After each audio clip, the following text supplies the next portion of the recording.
Yes, yes, it's Friday. Let's talk about the tracks that dropped. Now, I don't know if we've been blessed this week or cursed because we got new music from both The Weeknd and Playboi Carti, and that's kind of it. I'm actually going to go back and talk about some older tracks that dropped like a little bit earlier in the week just to fill out some space and content in this video because there's like not a lot of music that dropped. Let's start with the worst tracks of the week. Let's start with the late, the great Juice WRLD, whose label dropped a little 2-pack EP as a little taste for the Party Never Ends called the Pre-Party. Let's start with the worst of the two tracks, World Tour Aquafina. This track was just kind of like lame. I don't know. The beat was fine, I guess.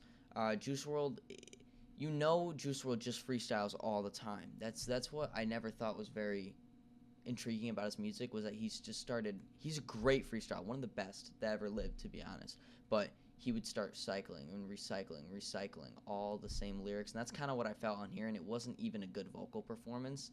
I didn't even really want to finish it, but I did it for you guys, so you're welcome. Moving on, we got Slut Me Out 3 featuring Kerry Washington by none other than Choppa himself, Annalie Choppa. Why there's a third installment of the Slut Me Out series, I'll have no fucking idea. I'm mad at you guys for making that song popular in the first place, but it's not good.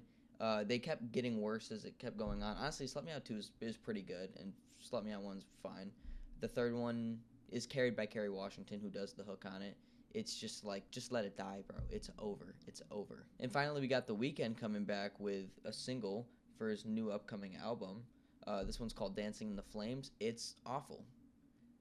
I don't like it at all. It's the most like generic poppy, like kind of Dawn FM kind of vibe with the 80s production was the vibe I was getting, and I don't want any more of that. And it's just the most, I don't even think it's gonna pop on TikTok or anything like that. It's like the white girl jam, but even the white girls don't even like it.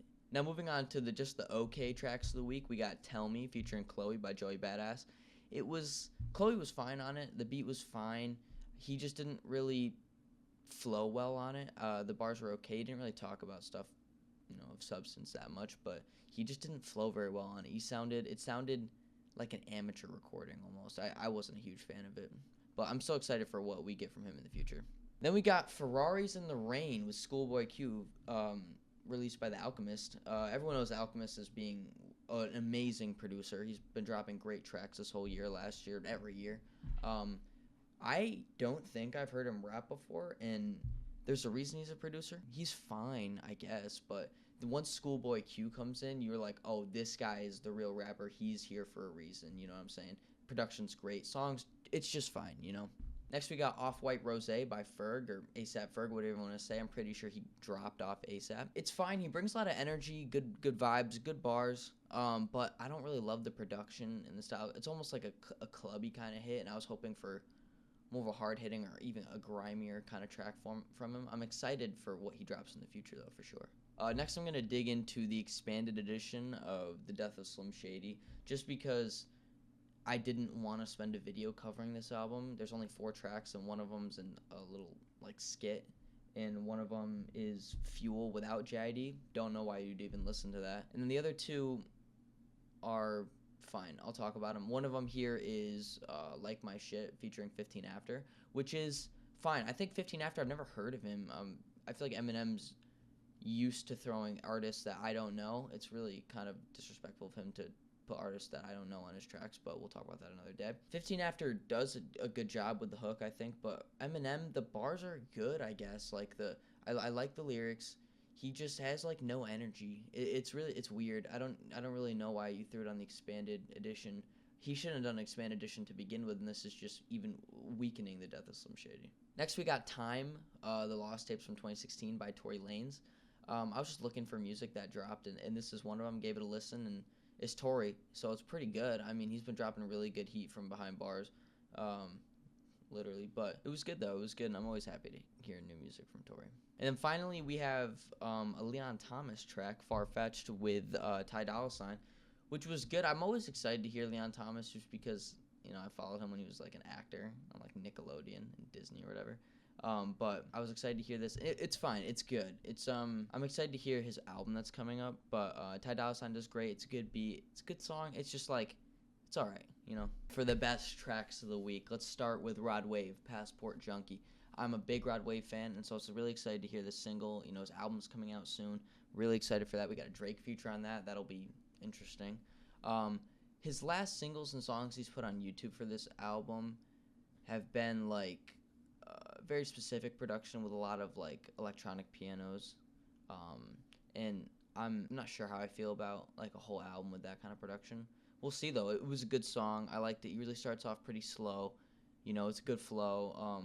Just a song about, you know, if you don't have enough money, get more money and go travel. That's literally what it's about. Women love to travel. Go travel with them. Yeah, I'm happy with the song. He seems happy in it, so that's good. Next one, we got Eminem and 2 Chainz on the deluxe album, or the expanded edition of the Death of Slim Shady. We got Kyrie and Luca. It's pretty much split in half. It's 2 different beats, 2 different people. You know, we got 2 Chainz does the first half of the song. M does the second half. Great song. They both do great bars, great flow, great energy, great beats. All around, just a really good song. And then we got Light Years with Young Thug off of the Pre-Party, the 2-pack with Juice WRLD. I love Young Thug and Juice WRLD together. I think they make great songs, the few that they have. I am also itching for new Young Thug music in general. This was a good beat. This was like a really classic Nick Mirror production beat for Juice WRLD, so it sounded really familiar. I was happy with it. It didn't sound like a throwaway off of his first 2 albums or something. It sounded like it could have fit with them. And Young Thug does great on it. It's a long feature. I was really happy with it. It was just a great song all around. And then finally, King Vamp, Playboi Carti. We're getting the album for sure this time. We're getting the album. We got the single, which is already doing really good on Spotify. Better than the Weeknd song, which is just baffling. We got All Red, which if you like Future, you'll like this song. It's just a Future song. And that's probably why I like it so much. I like Carti, and I like his music, generally speaking, especially deep voice Carti. I think has been pretty good. He's got so many voices. Now he's like, all right, I'm gonna be Future, and so he does that in this song, and it's great. It's kind of like a slightly darker Future on a beat that Future wouldn't rap on, and it's pretty good. It's so weird that I'm talking about Future like he's on the song. He's not. It's all Carti, and it's good, and I actually really enjoyed it, and it's one of the best tracks of the week for sure. I want to talk about the best beats of the week. Let's go with Ferraris in the Rain. Produced by The Alchemist. Even though The Alchemist doesn't do his own beat justice, it's still a great beat, and it was just really good overall. And then we got All Red, great beat.